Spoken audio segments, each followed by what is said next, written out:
12वें कदम की असफलता।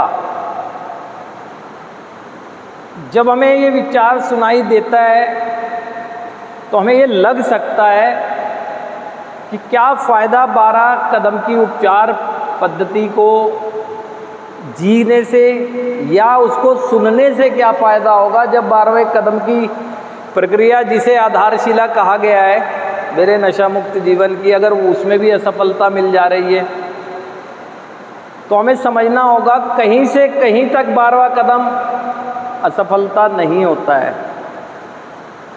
12वें कदम है क्या, ये क्या है? इन कदमों के परिणाम स्वरूप यानी 11 कदम जो है इनको हमने जिया तो उसका रिफ्लेक्शन क्या आया? आध्यात्मिक जागृति होने पर यानी स्पिरिचुअल अवेकनिंग हमें हुई, हमने इस कदम को अन्य पीड़ित भाइयों तक पहुंचाने की कोशिश की जो अभी एक नशा मुक्त आध्यात्मिक जीवन जीने के लिए संघर्ष कर रहे हैं, उन तक संदेश पहुंचाया। 12वां कदम एक संदेश है।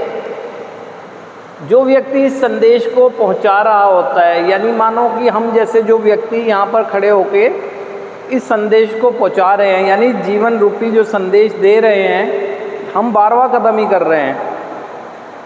और हमें ये लगे अगर कि क्या फ़ायदा, हमने जिन तक संदेश पहुंचाया हम असफल हो गए क्योंकि वो तो क्लीन रह ही नहीं पाया, हमें लग सकता है ये ना कि क्या फ़ायदा इस संदेश को हम जो रोज़ाना के स्तर पर पहुंचा पा रहे हैं, इसका असर तो कुछ हो ही नहीं रहा है, व्यक्ति क्लीन ही नहीं रह पा रहा है ना? तो ऐसा नहीं है, ऐसा नहीं है। हम किस एक चीज़ को भूल जा रहे हैं। हमने संदेश पहुंचाया, उसमें हमारा स्वार्थ था, वो स्वार्थ था मुझे रिकवरी में बने रहना है, वो तो पूरा हुआ उद्देश्य, क्योंकि जो संदेश पहुंचा रहा है वो तो नशा मुक्त रहते हुए अपने आप को रिकवर कर ही ले रहा है, तो सफल हुआ।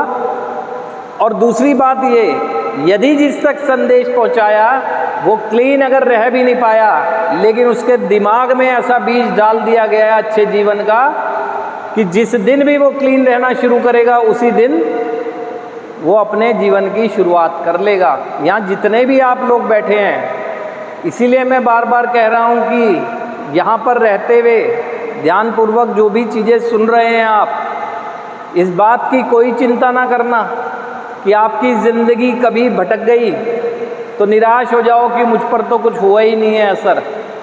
निराश नहीं होना है, क्योंकि आपके दिमाग में इतना कुछ जा चुका होगा जो आपको बेहतर ज़िंदगी जीने के लिए स्वयं मोटिवेट कर देगा।